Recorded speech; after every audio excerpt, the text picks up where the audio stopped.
تذكر يوما كنت تعانق دمعة الفكر تناجي الله في صبر وترجو رحمة.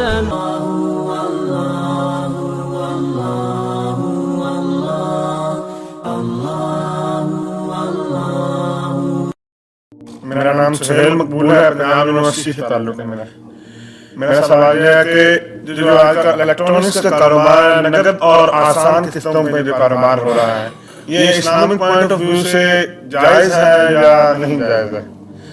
یہ جو بجلی کی مشینیں، ٹی وی، ٹیلی ویژن قسطوں پہ بھی اور نقد، یہ جائز ہے یا نہیں؟ دیکھیے، میں نے اگرچہ ابتدا میں آپ سے کہا کہ میں فقہی مسائل میں دخل نہیں دینا چاہتا، لیکن بات چیز ایسی ہے کہ جن کے بارے میں میری رائے ہے کہ میں یہ رسک لے کر بھی کہ علماء میں اس بات سے اختلاف کریں گے، میں وہ بات بیان کروں. وہ ایک ایسا حق ہے، احقاق حق، جس کو کہ جس سے جین اور جان چرانی نہیں چاہیے.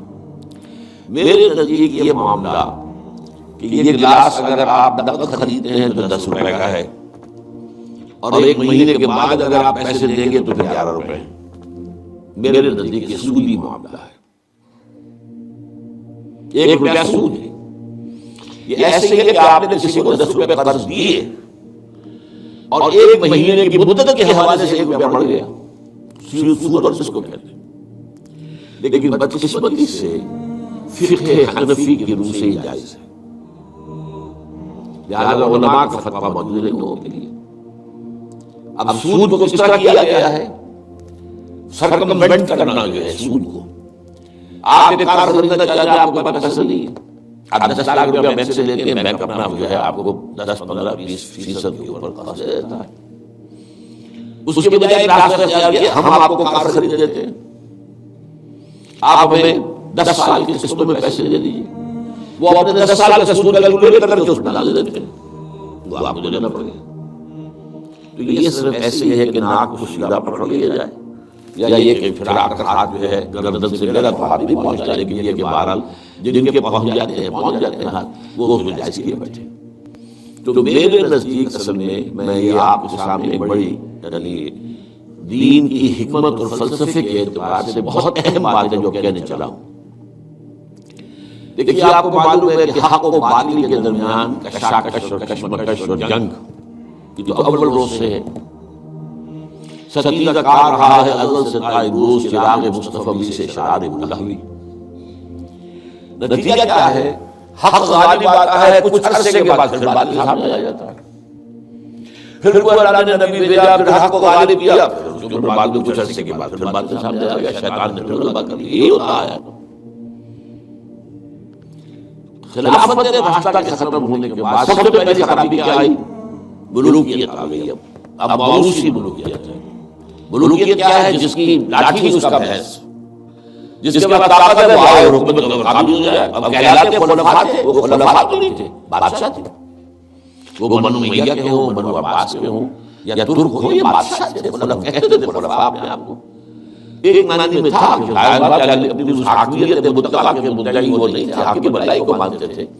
لیکن وہ خلافت راستہ کا نظام جو تھا وہ دنیا میں دوبارہ نہیں آیا. اس ملوکیت میں آ کر ظاہر بات ہے دین میں جو فساد برپا کیا ہے، وہ نماز میں وہ فساد پیدا کرنے کی ضرورت ہی نہیں تھی. پڑھ جاؤ بھائی، نماز ٹھیک طریقے سے پڑھ جاؤ. لیکن ان کو مالی معاملات کے اندر ملوکیت کا معاملہ جو ہے وہ اس کے ساتھ باپ ہوتا ہے. سب سے پہلی خرابی یہ پیدا ہوئی کہ جاگیرداری. اسلام میں کوئی جاگیرداری نہیں ہے. اسلام میں یہ جو ایبسینٹی لینڈ لارڈزم ہے یہ بھی جائز نہیں ہے. امام ابو حنیفہ کے نزدیک حرام، امام مالک کے نزدیک حرام، امام شافعی کے نزدیک حرام. لیکن یہ ہے کہ قاضی ابو یوسف صاحب نے جو امام ابو حنیفہ کے شاگرد تھے اور امام محمد وہی دوسرے شاگرد تھے، انہوں نے فتویٰ دیا جواز کا کچھ شرط نہ لگا. اس لیے کہ ملوکیت جو ہے وہ جاگیرداری کے اوپر چلتی تھی. 5,000 منصبدار، 20,000 منصبدار، 30,000 منصبدار، 50,000 منصبدار، اور اس کے اوپر بادشاہ تھے. ظاہر بات ہے کہ اس میں تو اس کی ضرورت تھی کہ لوگ جو ہے کاشت کریں دوسرے کے لیے. اور اسی طریقے سے نقد کے اندر یہ رقم کے اندر اضافہ کر کے اور بیک ڈور سے سود داخل ہو گیا ہے. لیکن ایک زمانے میں ہمارے یہاں جب سپریم کورٹ تک معاملہ پہنچ گیا تھا سود کا، تو میں نے اس معاملے میں ایک بہتری کا پہلو دیکھا تھا کہ چلیے کم سے کم ایک سود اسی درجے تک آئے گا نا کہ ایک مہینے کے بعد پیسے دو گے تو 11، اگر 2 مہینے ہوگا تو 12 نہیں ہوں گے، 11 ہی رہیں گے۔ یعنی ایک انیشل سٹیج پر تو سود آ گیا، لیکن اس کے بعد وہ پرپیچویٹ نہیں کر رہا، بڑھ نہیں رہا ہے۔ 3 مہینے کے بعد 13 نہیں ہوں گے، رہیں گے وہی 11 ہی۔ تو کم سے کم یہ کہ لمیٹیشن تھی۔ اب یہاں قسطوں نے اس لمیٹیشن کو بھی ختم کر دیا۔ آپ 20 سال کی قسطیں بنا دیجیے۔ مارگیج ہاؤسز کا جو دنیا کے اندر چل رہا ہے 20 سال کا 30 سال کا مارگیج ہوتا ہے، وہ گویا کہ پھر سود کو انہوں نے اپنا پورا حصہ جو ہے کاؤنٹ کر کے اس میں ملا کے اور اس کی قیمت بن جاتی۔ میرے نزدیک یہ چیزیں حرام ہیں اور میں ڈنکے کی چوٹ کہتا ہوں کہ حرام ہیں، لیکن چونکہ علماء کے فتوے موجود ہیں لہذا میں کیا کروں، جو بھی کر رہے ہیں اب ان کی طرف سے جواب دہی اللہ کے حضور علماء ہی کو کرنی پڑے گی۔ دین کی بات پھیلانا صدقہ جاریہ ہے، ثواب کی نیت سے ویڈیو کو شیئر ضرور کیجیے۔ جزاک اللہ۔